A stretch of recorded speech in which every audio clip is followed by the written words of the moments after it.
स्वयंपाकात स्वादाची जान, डीएम मसाले तुमच्या घराची शान। छत्रपती शासन महिला गृह उद्योग कबनूर इचलकरंजी घेऊन येत आहेत अस्सल परंपरेची मराठमोळी चव म्हणजेच डीएम मसाले। मटन मसाला, चिकन मसाला, धणे पावडर, गरम मसाला, बिर्याणी मसाला, तिखट चवदार मसाले आणि चटणी म्हणजेच डीएम मसाले। तर आजच आपल्या जेवणाची रंगत वाढवण्यासाठी केमिकल विरहित डीएम मसाले, गृहिणींच्या मनातले मसाले आणि चटणी अवश्य वापरा। डीएम मसाले महिला बचत गटाद्वारे करणारे स्वच्छ माफक दरामध्ये म्हणजेच डीएम मसाले। संपर्क दिव्याताई मगदूम, मोबाईल 91 30 80 22 55।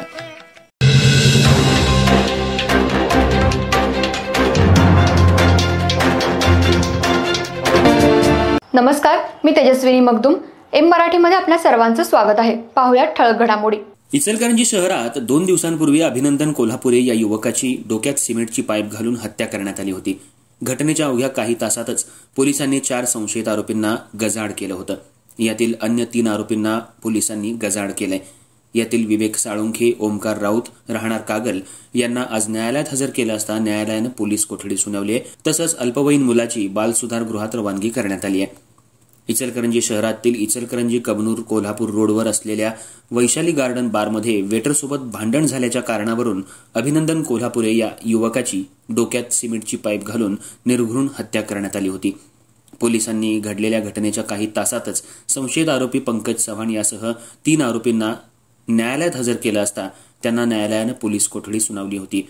तर यामध्ये आज कागलहून अन्य 3 संशयितांना ताब्यात घेण्यात आलं। यामध्ये एक अल्पवयीन मुलाचा देखील समावेश आहे। यातील ओमकार राऊत, विवेक साळुंखे यांना ताब्यात घेऊन अधिक चौकशी केली असता त्यांनी या हत्येत सामील असल्याची कबुली दिली आहे। तसंच या दोघांना आज न्यायालयात हजर केलं असता न्यायालयानं पोलीस कोठडी सुनावली आहे।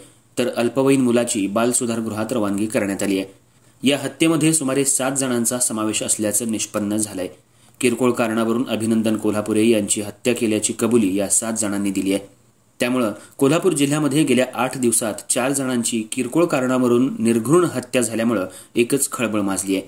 पंकज चव्हाण आणि त्याचे अन्य 2 मावस भाऊ आणि अन्य 2 तसंच वेटर या सर्वांनी मिळून पेट्रोल पंपासमोर खून केला असल्याची कबुली दिली आहे। हा सर्व प्रकार सीसीटीव्हीत कैद झालाय। या घटनेची नोंद शिवाजीनगर पोलीस ठाण्यात झाली आहे।